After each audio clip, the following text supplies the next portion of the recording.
Welcome back to the Armchair Trader podcast, and it is the end of the season, and soon we'll all be heading off on holiday.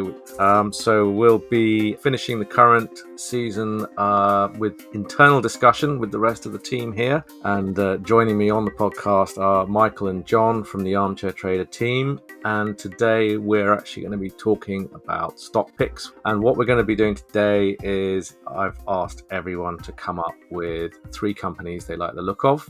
One is a large cap stock, one is a mid to small cap stock, and then we're going to round off with a discussion on some wildcard stocks that we've noticed and also like the look of. Welcome to the show, guys. Anyway, thanks, Stuart. Yeah, thanks. In the interest of time, I'll kick off straight away with one that I've actually been looking at. This is my large cap pick, and it's one that it's a company I'm familiar with from a previous life when I was editor of the Hedge Fund Journal, and it's Man Group. It's a hedge fund manager, been around for a long time.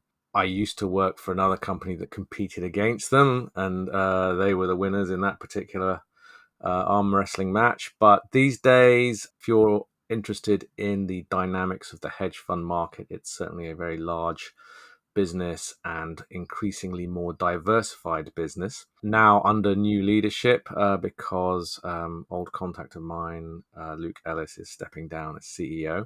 But the share price has been picking up recently. When you look at something like this, it's been cropping up on my value screens in the last 10 days, indicators being that fundamentally it was oversold, and it was suddenly, in the last few days, the shares have been picking up, and I've been looking at it, trying to figure out why. And I think it's because they just announced that they're buying a private credit fund manager, which is Varagon Capital Partners. Private credit is an area of the alternative investment space that has been growing over the last 15 years or so, ever since the last big financial crisis. It is an area of increasing interest for institutional investors, and it's obviously something that Man Group has decided they want to get into. They've acquired a controlling stake in a high-quality US-focused group, and that seems to be going down well with investors because the stock has been moving. It had been looking relatively moribund over April and May, where it was trading between about 206 and 229, but now up at 238, and I think it probably has a lot further to go in that respect.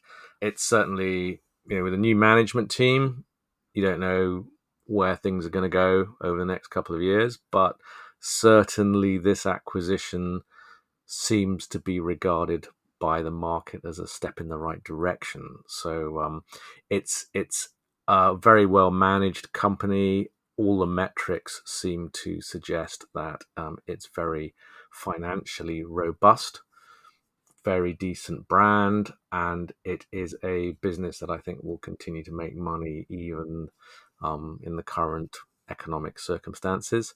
How long a trade that should be, I don't know, but certainly overall it seems to be a decent value play at the moment. So that's my my large cap pick for this podcast. Shall we go to Michael next? Happy to jump in. So mine's probably on most people's portfolios anyway. It's a company whose products and services are sort of intrinsic to our lives, and it's in the tech sector, but it's almost above and beyond the tech sector. So I'm talking about Microsoft. Shares are up 38% this year. So although there was a bit of a wobble towards the end of last year, it's found its resilience, and the share price keeps moving. AI is something that we've been talking about an awful lot here at the Armchair Trader, and it's sort of a buzz word at the moment for everybody, and it feels like Microsoft is sort of going to be at the forefront of any developments there as we go forward. And what's interesting, they just had a courtroom victory for the purchase of Activision Blizzard. And it's a lot of money that they've been bought for, and it just feels like there could be the possibility to sort of almost change the face of gaming. a little bit. I think there's some ideas there. Again, it's Microsoft sort of pushing the boundaries. The only thing for me is that it pays a low dividend, which means that there's a reliance on continuous growth of the share price. But it's a great company. It's a great. They've got great products. I'm pretty sure that Microsoft touches our lives in one way or another pretty much every day. I was talking to a fund manager the other day who's heavily into Microsoft, and he was really raving about it. I think mainly because he likes the business model. It's very subtle. So many people use it, and these days you're just being charged a small monthly fee for their product suite. They, as you say, they seem to be intrinsically involved in the lives of most businesses and individuals around the planet, and I think that's why it's something that many investors already own, and also probably a good benchmark for the tech sector as well. I should apologise to listeners who may be wondering why I'm sounding so croaky and Michael's sounding subdued as well, but we were out at a party in the city last night, which went on quite late, so we're still getting back on our feet this morning. So apologise to you all. Not at the party was John, who much sharper. hoping he's sharper than we are. Not that much sharper. I mean, Microsoft's interesting because it's almost like a utility now, because it's essential to sort of so many people. I mean, we wouldn't be having this conversation without Microsoft right now, and it's like something which everybody needs, and it's just got that place in the market where it's entrenched and it's just going to be a revenue producer. I mean, I generally cover small caps name, so large caps is not my area of expertise, but I've been really blessed in the fact that I've had a large cap which has very quickly become a small cap. And because I'm such a contrarian, I'm not going to say buy this stock, because I wouldn't touch it with a barge pole. But Cineworld, we've been covering for about a year now, and it's a company that just keeps on giving. Well, except of course to shareholders. And in recent history, well, at least since I've been part of the armchair trader team, it's been one of the most spectacular falls of grace I've seen. Now, I don't know whether you've read any of my articles, and I'm really not a Cineworld hater. And to be fair, I've got really fond memories, as we all do, sort of Cineworld and Picture House, and it's just a bit of a British institution. And over my life, Cineworld's been a background to several good events. But if you're looking at it from a business case, the business case changed a lot since Mookie I'm never going to say this guy's name, Gredinger, took over. Now he came on, about 10 years ago, and he was part of an Israeli sort of Eastern European cinema business, and he became the CEO. And he was really aggressive in the build-up of sort of Cineworld, and he spent the last decade or so gobbling up all these little cinema businesses across Eastern Europe. And because of the scale that he built and the ability to bring all the big films and hold them in the theatres for longer and offer kind of a US-style movie theatre experience, and able to sort of, with the scale discount through offers and memberships, he kind of sort of pushed the one-man band local picture house businesses out of town. I mean, where I grew up in Bradford, we had two little local cinemas. That, to be fair, was sort of grotty flea pits with out-of-date sweets and greasy popcorn. And then a shiny new Cineworld just appeared, at an out-of-town retail park. And literally, it was 6 months to a year before the two local cinemas closed. And a lot of Cine's growth has been on the back of using other people's money, which is kind of a flag to some of the other companies that we're seeing in the large cap environment now. I think that Mookie, when he came on, was quite successful. And, when Cineworld took over UGC, which was sort of like a French European sort of cinema, that was a really good deal. But that was done by Blackstone because it was private equity owned beforehand. And then they took over sort of Picture House, and they had some really nice sites, very Art Deco, and it brought a different aspect to sort of US style. But that was another deal that was done pre-Mookie. And, at that point, Cine was doing brilliantly for shareholders. It was growing in value, throwing off dividends. Wasn't doing so well for its employees, who were sort of 0-hour contract, less than living wage slaves. Mookie then oversaw the launch of Cineworld Central in Piccadilly, which is this vast cinema complex, and followed it up with the acquisition of a company called Empire. which kind of cemented it in the central London scheme. The biggest feather in sort of Mookie's hat was probably, getting hold of Regal Cinemas, and he bought that for about $3 billion, which opened the door to the sort of biggest movie watching market. And through that deal, Cineworld did what sort of Stone Roses and Blur just could never do and cracked America.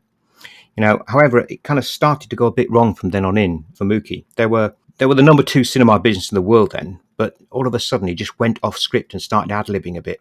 And he was saying, well, I'm something more than we are. He got into the production side and tried to make movies as well as, kind of show movies. And then he bit off a lot more than he could chew when he sort of tried to buy Cineplex, which are a Canadian business, but they're big in sort of North America. And that deal went in at about $2 billion. Now, again, that was a heavily leveraged deal. They borrowed a lot of money on top of the money they had, and it would have made them the sort of biggest cinema business in the world.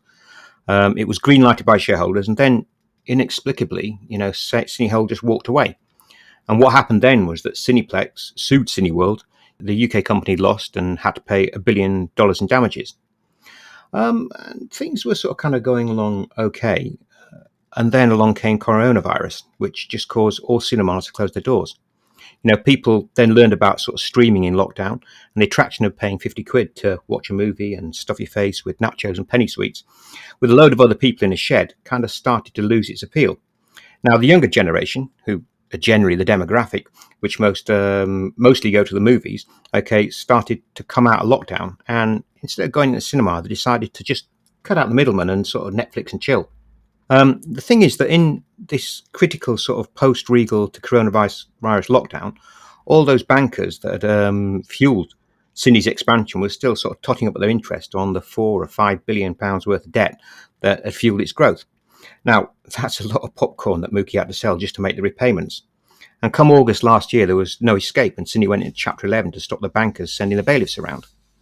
Thing is, what's unravelled since has just been farcical and even comedic, and it's a copybook on how not to manage a bankruptcy and how not to annoy shareholders, lenders, and the media. I mean, Mookie just really hasn't covered himself in glory over the last year, but he has managed to cover himself in dollar bills, with a reported sort of $35 million severance deal. That's a lot more than the big fat zeros that shareholders are going to get. That said, Cineworld's been a bit of a lesson on how to sort of weasel yourself out of a situation brought on by your own hubris and still get a golden handshake goodbye, which I think is relevant because other executives at companies like sort of Vodafone or Thames Water might be looking at going, I think we can replicate this. Wow. Yeah. Well, that's been a story that I know we've been following quite closely for some months now. What do you think has been the big interest from investors in Cineworld, John? Because I think, even going back to the pandemic when we were covering it back in 2021, there was huge investor interest in Cineworld, even though it was all the cinemas were closed. I mean, obviously people were buying Netflix as well, but for some reason the mass market thought Cineworld represented a good bet. Well, it's big and shiny, and every time you sort of drive past a motorway or drive down a motorway, you'll see a Cineworld sort of glowing out of the dark. It's an understatement to say that perhaps Hollywood might be overhyped. Okay, and I think that sort of Cineworld's jumped on that hype, and people, I think, were going for more experiences than stuff. And Cineworld gave you an experience. And to be fair, I mean, even in the last couple of years, when they've been down in the sort of doldrums, they've still been sort of trying to push that envelope out. I think I quite enjoy going to sort of one of their theatres in central London in Leicester Square and seeing their sort of 4DX. And I watched Avatar there, and I was getting spat on, and there was smoke going off, and the arrows being thrown at me, and I went, "Wow, this is pretty good." Although I could have gone to Spain for the same price. People will always look at movies and look at glamour and look at sort of pizzazz, but the thing is that I don't think they moved with what was going on in the market, and also you've got to earn your own money before you can start taking on big deals like that. And I think going back to sort Mookie, it is a lot of hubris. He started sort of believing that he was something that he wasn't. He started off life selling sweets in a sort kind of a cinema in Haifa, and then suddenly thought he was an investment banker. Now, I'm not criticising him personally because he's done great. That's what happens when you sort of start believing your own script. He's not done great for his shareholders. I think that's the That's the fundamental issue. It's not done great for shareholders. I mean, the thing is, I mean, like, it's going to go into a holdco now, owned by the bankers. It'll drop off the sort of LSE, but I will put it past them in maybe 5 years, going back into private equity, going back into the stock market. That's if people are still sort of watching movies, but the amount that sort of Hollywood's chucking at things, it's back on the sort of roller coaster of Never Land. I think it's quite interesting. Stuart, you mentioned about how Cineworld was taken to people's hearts over the course of lockdowns and coronavirus, and I remember Carnival being another one getting a lot of attention. And your point, John, of sort of shiny. I wonder if it's sort of people were hankering after sort of getting out. Going to the cinema is always a good one. Going on holiday on a sort of a luxury yacht or something through Carnival, they're things that people wanted to do, and maybe that is probably influencing Nostalgia. Yeah, at the time. You look at the entertainment sector as a whole. Another sort of stock that we've covered has been Hollywood Bowl. The Hollywood Bowls had the same problems. They had to shutter their alleys and stop paying staff and putting people on furlough. But they've sort of kind of come out of it, and they're still really vibrant because they've got that balance between sort of value right and, the experience right.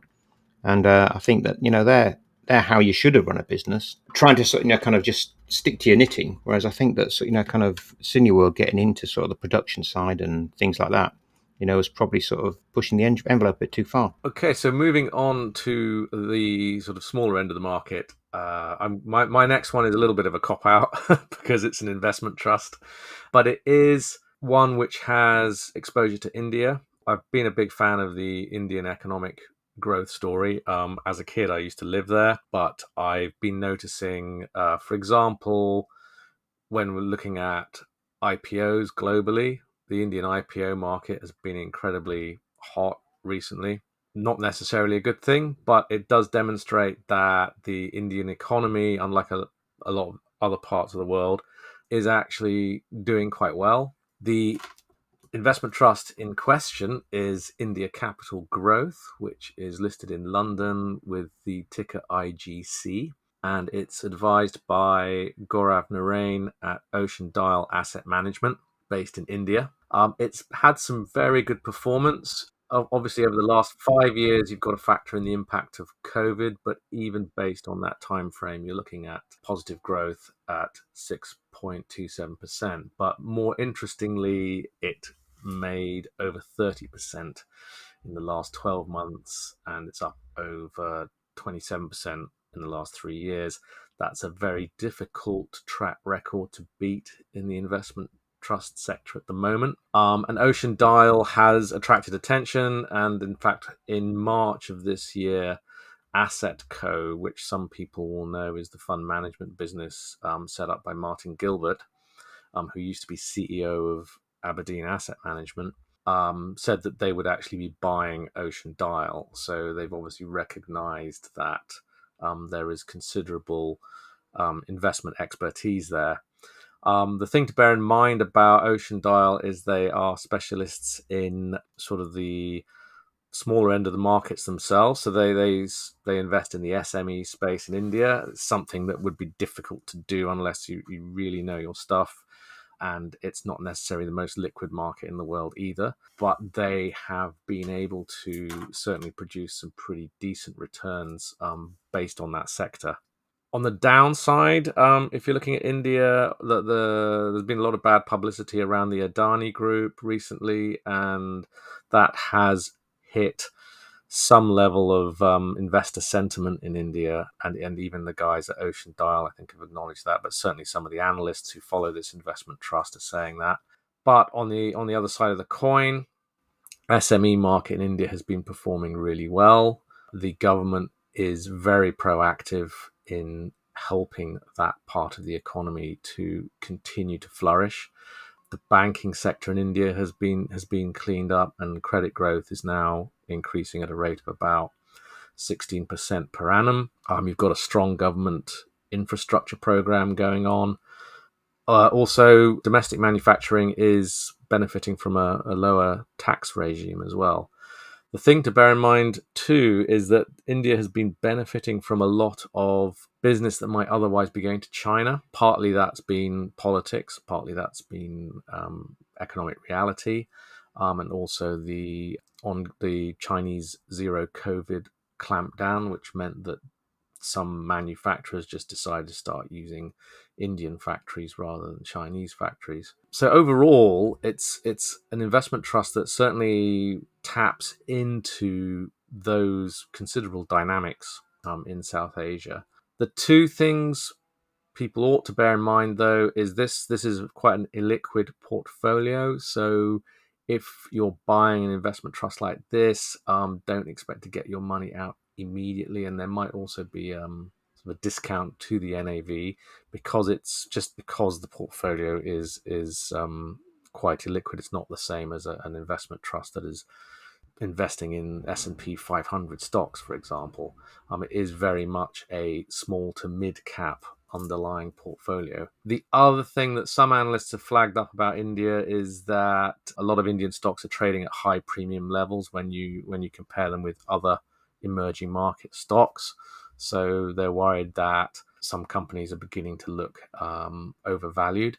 That said, Indian SME sector is pretty diverse, and the fund managers have got lots of fairly decent companies to choose from.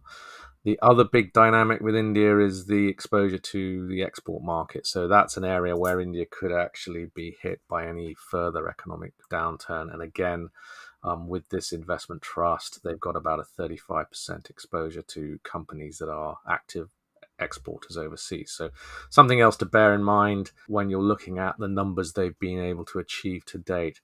But having said that, it's a good instrument if you're looking for exposure to the Indian economy. And really, you look around the world at the moment, there aren't that many bright spots right now, but India certainly has been one of those over the last 12 months, and I would anticipate it will continue to do well. There's an article I think you wrote on the site a couple of years ago, Stuart, which was talking about their workforce and the fact that they have sort of a younger workforce than anybody else. I can't remember the stats, but it's a young workforce that's growing, which is probably why we're seeing the economy in stronger shape than many other sort of more established countries. So it's certainly an interesting place, I think, to consider in the portfolio. Yes, and I'm really encouraged by the way they've been able to pick up some of the slack from China, because they're well positioned to do that, and I think there's a lot of really decent small and medium sized companies there that are doing well. I think one of the ones in the portfolio is a company called Wellspun, who do clothing for the likes of Costco and Walmart in the US. So that's just kind of an example of the sectors you get exposure to there. Yeah, Chalo India. I think it's one of those markets that once it gets moving, it's going to be quite unstoppable because of the demographics, because of the size, just the domestic market. There is just vast, and if you're sort of selling widgets to sort of Indian people, you're never going to run out of customers. It's a bit behind China in some ways in terms of sort of economic development, but you can see the mistakes that sort of China's made, and probably within our lifetimes we'll see sort of India sort of surpass China as the economic growth engine of Asia. I mean, China's always going to be there, but it's post-industrial. I think that kind of India's at that stage in between where it is going to go to the next level, and with the greater reliance on sort of tech globally, like we spoke about sort of Microsoft earlier, I think that sort of India sort of jumped onto sort of kind of that bandwagon early, and there's a lot of sort of kind of innovation coming out of sort of India. Once India sort of works out how to sort of market Indian goods globally, I think it's going to be sort of an amazing story. No, you're right, and the other impression I have with India is unlike China, that there is freewheeling capitalism in China, but China reins it in. There's the scope for state intervention at a level that I don't think you really see in India, and certainly if you're talking about the small and medium sized end of the economy, I think you just get a sensation from companies there that there aren't that many constraints about how they're able to operate, and you don't have these large state owned enterprises taking stakes in them or muscling in on the action as much as you do in China. But that's certainly my impression. Over to Michael now for your mid to small cap. You guys may accuse me of going with my heart over my head, and that's fair. But I'm going to put it out there anyway. I'm going with an iconic brand. If you're in the UK and you're a supercar enthusiast, or you're a James Bond fan, or anything, even Formula One, you'd probably want to see Aston Martin Lagonda doing well. And I've been looking at them, so I've done a bit of research. Obviously, there's a bit of a turnaround story. Because I know in the past we've written about them, and we've sort of been quite cautious about where they are and what their prospects are. They had last September they had an equity raise, and they had a profits warning in November. I think it was Q3 results. But since then we've seen shares on the up.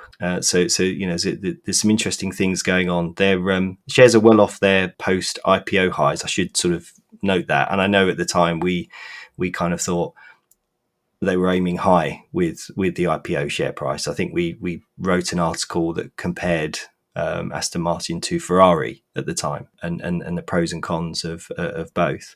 The company seems to be sort of riding a wave of confidence. They're doing pretty well in F1. As I said before, most car lovers, particularly in the UK, would probably like to see them doing well. So they're probably jumping on the back of that. You've got backing from Mercedes as well, which is always going to be helpful. And they're starting to look at electric cars. They had an announcement of an agreement with, I think it was Lucid Group, and that's something now that's they're moving into sort of the realms that they should be moving into. And there's no doubt that all this sort of confidence has sort of being reflected in what the shares are doing. The other thing is their target market isn't affected by what we're seeing in the economic environment at the moment. The cost of living and everything else. Someone who's buying an Aston Martin is probably not sort of scrimping on their shopping. Yeah, there's a lot that's pretty interesting about where they are. Now the question is whether this is sort of momentum at the moment.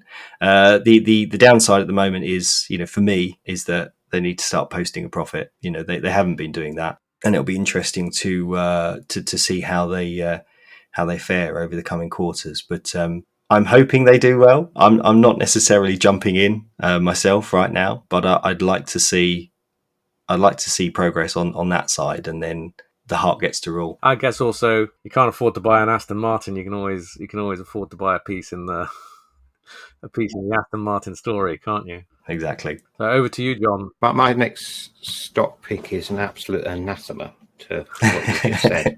All that, burning petrol for kicks and giggles. It's not good for your soul. It's not good for the environment. Just think of the bees. We've been covering sort of the renewable energy sector sort of quite closely over the last year or two. But it's not all about sort of solar panels and wind turbines. It's about 40% of the world's carbon emissions come from transportation. Now, undoubtedly, the Barbie doll of the sector has been sort of lithium-ion batteries.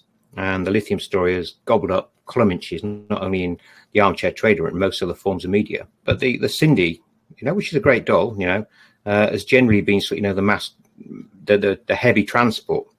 And the most polluting part of transportation is sea cargo, because right now, as we're speaking, there are thousands of ships traversing shipping lines across the world, belching out big black clouds of toxic emissions to make sure that you, Stuart, get your Amazon can deliver your Homer Simpson electric toothbrush, with 3 well-learned catchphrases within 24 hours of you ordering it while it's sat on the toilet. Now, to paraphrase sort of Chief Brody from Jaws, you're going to need a bigger battery, as lithium-ion isn't going to have the oomph to propel a tanker across the ocean, unless, of course, you want to melt. So the challenge is to get that Homer Simpson toothbrush to brighten, but reduce the impact of its emissions. And my stock pick, Quadrise, thinks it's found the secret sauce to its bio-MSAR synthetic fuels, which are a lower cost and lower emission fuel compared to what ships use at the moment, which is heavy fuel oil. However, just like Cineworld, Quadrise was really sort of knocked back by coronavirus. Now, after years of tests and trials in white coats in the labs, Quadrise was on the cusp of getting commercial trials underway, and then lockdown happened. Meaning it couldn't get its fuels out to the test site, and there was no one at the dock to run a commercial trial. and it's had a really choppy few years. It's missed a lot of deadlines. I mean, some have been due to forces out of its control, and others because of its own shortcomings. Things have been a bit close to home, and the share prices have been languishing at the bottom of the ocean. And I think that most investors in sort of Quadrise, have been really frustrated by the lack of revenues, lack of returns, lack of dividends. But I think this year the firm might just be sort of turning a corner.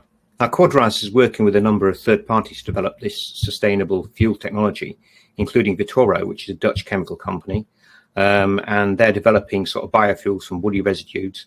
And they're also working with sort of Mediterranean Shipping Company, or MSC, which is the world's largest container shipping company. Now, the MSC deal is a biggie. Okay, and one analyst that I've spoken to thinks that the opportunity in the marine sector with MSC alone could be worth a multiple of Quadrise's current enterprise values in potential annual revenues if only a small percentage of MSC's overall fuel demand was switched to Quadrise. MSC currently consumes over sort of 10 million tons of heavy fuel oil annually, and the analyst reckons that Quadrise could take a bit of that and charge about sort of $50 a ton. Now, Quadrise has still got a bit of way to go. It's flattered to see before, and it recently failed a trial with a client in Morocco because a bit of kit broke down. However, Quadrise found the part in the back of a shed somewhere and was ready to go again. And if successful, the trial should lead to the firm's first commercial deal. It's been a bit lukewarm, and the company obviously needs a bit more cash, as they recently did a £1 million placement. But if, and it is still a big if, they manage to get a positive test result, this company could just blow up. But I wouldn't stake your granny on it, as there's plenty of other ways to play the transportation and the transition game. Yeah, no, you're absolutely right. It's a really tough one, isn't it, to identify which is going to be the next big winner in that space, because there's so many really, really interesting stories out there. You can see things are changing, and you can see some of these companies have the technology to potentially be game changers. But it's how they get that technology over the line and get that mainstream adoption that will really take them to the next level. But then if you've got exposure to that stock, I mean, yes, you can make several times your original investment. Quadrise is probably one of those companies that we really want to see do well. Yeah, no, you're right. Everyone wants to see the sort of green stocks do well. It's just that some of them, seem not to get the love they deserve. And there's quite a few out there to choose from as well. That's it, isn't it? It's your Betamax and your VHS conundrum. Who's gonna win out? Now, just moving on to the sort of wild card choices. I actually had one, and in the last couple of days, I decided I would add a second one. So these are both Canadian listed stocks. Continuing on the green theme we were talking about, one is called Klimat X, which I've come across recently. That's Klimat KLX, and they are effectively specializing in reforestation or rewilding projects in the tropics. They've been working in Central America and West Africa, and what they are doing is basically recreating environments like mangrove swamps, which can then generate carbon credits, and these carbon credits can then be sold back to companies like Fortune 100 companies that want to buy those to offset what they're doing in terms of continuing to pollute. So this is really a company which is managed by specialists in the space, specialists in environmental science. So they know what they're doing. They have the technical background and the expertise in the carbon credit space. It's interesting to me because it is an example of a project which is actually, you can see that they're making a positive impact, and they're looking for future projects of a similar nature to that. And by creating these carbon credits, they are actually, genuinely properly verified credits that bigger companies can then buy. Now, this is still very early stage, which is why it's a wild card pick for me, because that market is continuing to evolve, and I don't think it's a mature one yet. But certainly Klimat X, I know, is raising some extra capital at the moment, and I know that their management team is planning to look for future reforestation and rewilding projects in the tropics.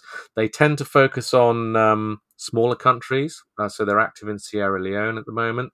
I asked them about Brazil, and they said Brazil's a very large market, very sophisticated, and there's already quite a few players working on reforestation projects in Brazil, whereas some smaller countries don't have that expertise, don't have that infrastructure, and that's the sort of countries that they would be looking to create new projects in the future. But I'm mentioning a second stock as well as another wild card. Regular readers of our website may remember ProStar. That was a company we really liked.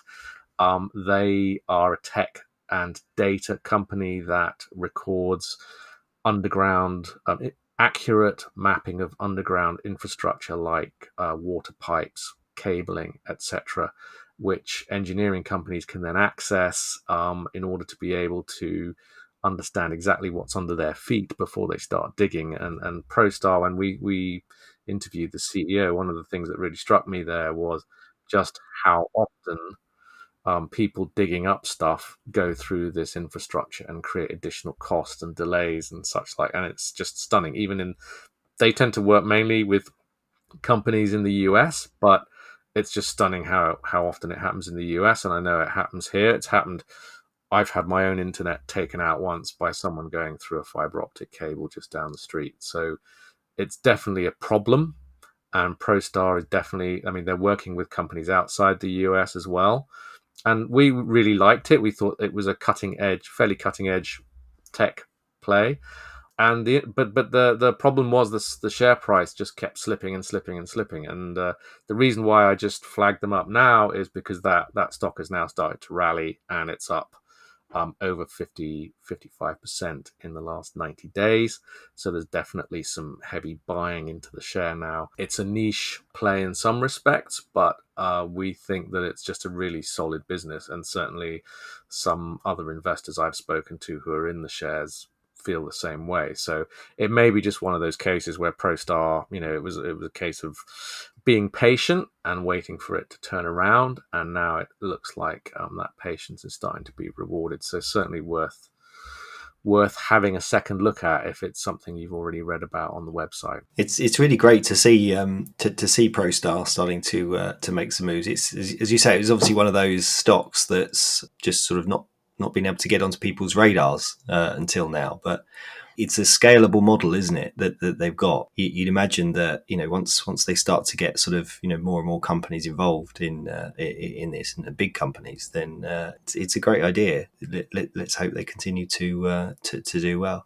I really like Klimat X as well. It's just willing any green stocks that it's sort of got great ideas to offset carbon and help us towards a world where we don't need fossil fuels or offset the use of fossil fuels. It's got to be a good thing. Again, as you say, early stage, but it would be great to see them doing well. Yeah, it's very early stage, but you want businesses like that to succeed. If we're gonna resolve climate change, that sort of thing has got to work and has got to receive the backing from investors that it requires. So, Michael, over to you for your wildcard pick. Wildcard, right? So I've gone with an AIM listed stock. They're alternative capital solutions providers. The company is Duke Royalty. It's an interesting company. I'm looking at sort of where we are at the moment with our with the economic climate as it is. Businesses might need support, and what these guys do is they look into the nuts and bolts of businesses, and they'll invest only in profitable, long-term viable businesses, which is you're reliant on management for that, but they seem to be sort of doing a good job. It seems of that. And it's a diversified range of businesses that they invest in. It's not just the UK; it's Europe and beyond as well. So I really like the fact that they're helping support businesses. They don't take up enough equity in a business that management don't retain control of what they're doing. So if it's a good business that's being well run, you want the management team to continue to do what they're doing, and that's something that Duke Royalty helps them to do. The thing I really like the way they receive income is through the royalties, through sort of regular payments from companies, and as a result they've got a high dividend. So at the minute it's up at above 8% because of these sort of regular sustainable incomes that they can see over the horizon. They're able to plan and reward shareholders in that way. It's a model that's quite common in the US, not so much over here. It would be interesting to see if it captures the imagination a little bit more. The share price has been range bound for quite a while, but obviously you've got the dividend. But it's the thing for me that's quite interesting is that it's well off its 2021 highs. So I think there's opportunity here as if the business can grow and continue to make the right investments and build itself up. So that's my wild card. It's probably a slightly safer play potentially than you've gone for, certainly in terms of Klimat X, which is at early stages. But it's one that I like. No, very good. Thank you for that, Michael. I'm going to say I'm conscious of time, so therefore we'll go over to John for your wild card pick, John. Yeah, Michael, I really like Duke Royalty. It's been sort of one of the stocks that I've enjoyed covering. And as you say, the royalty model isn't really that well exploited in the UK. But the interesting thing about them is they haven't gone down the US route of royalty. A lot of the Canadian and American royalty companies, are focused on the mining sector, digging out bits of gold and silver. What's different about Duke is that they are quite diversified and they sort of shy away from that. I mean, I love the fact that they're hitting the zeitgeist of the time and getting into healthcare and sort of secondary care and stuff like that.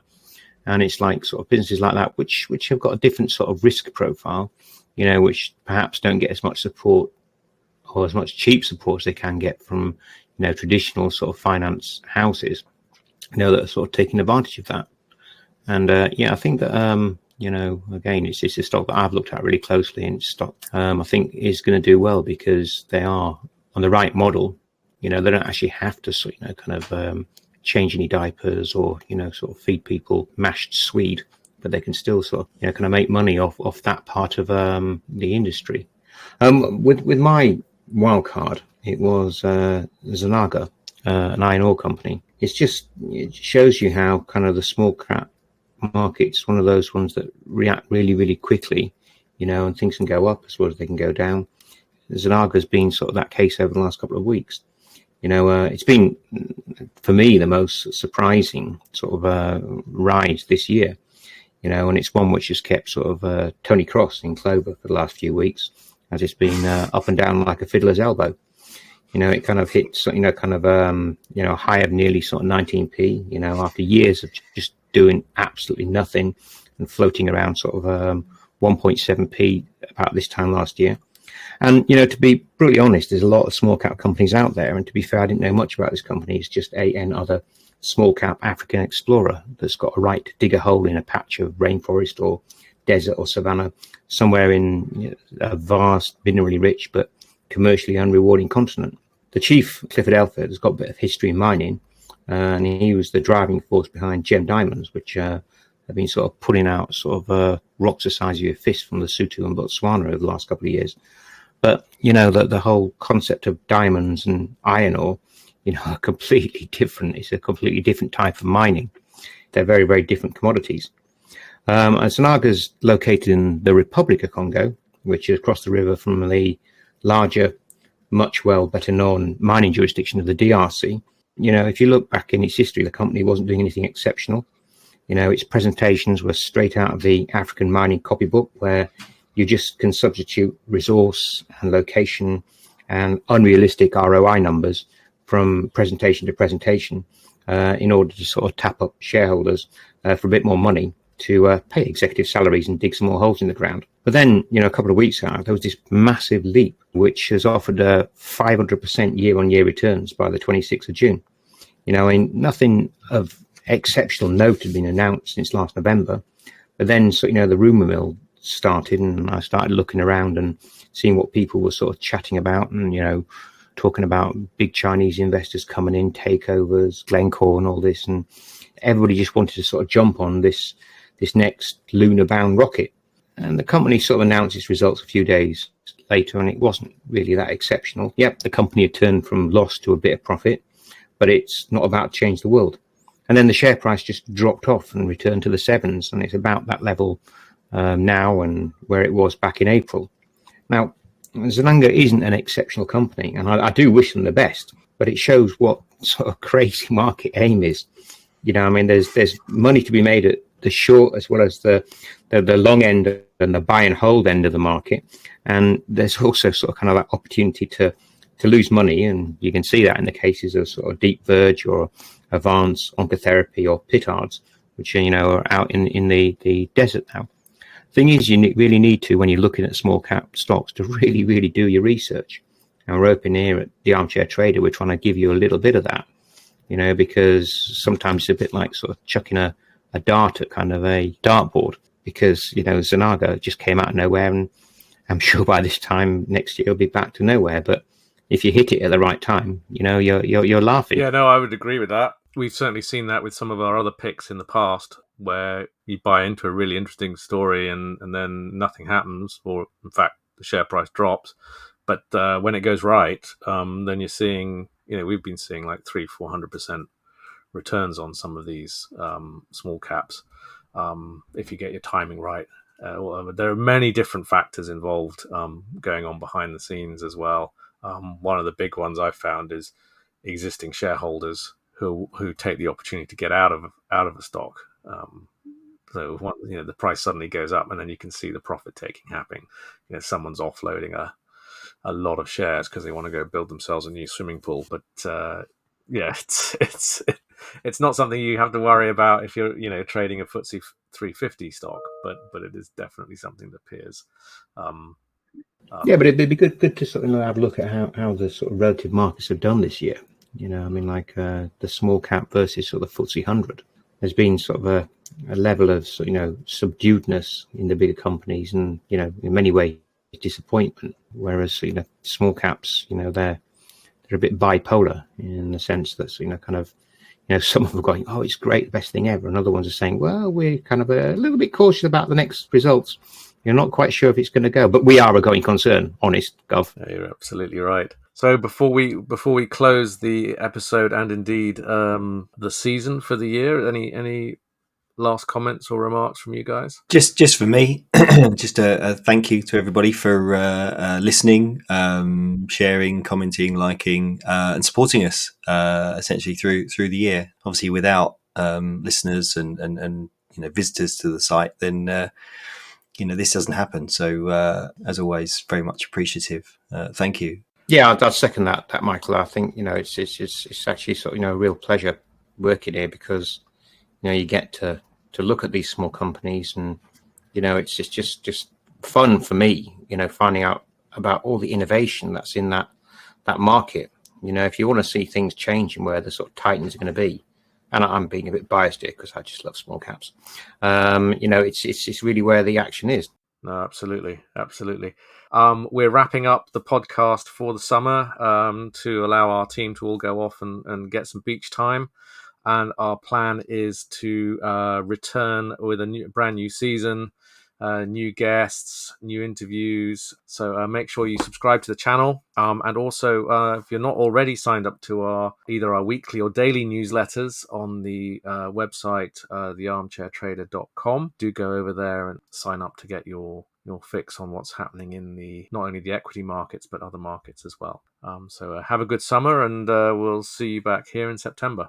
You've been listening to the Armchair Trader podcast. Make sure you visit our website, www.thearmchairtrader.com, for your daily dose of financial markets news, and sign up to our free newsletter there.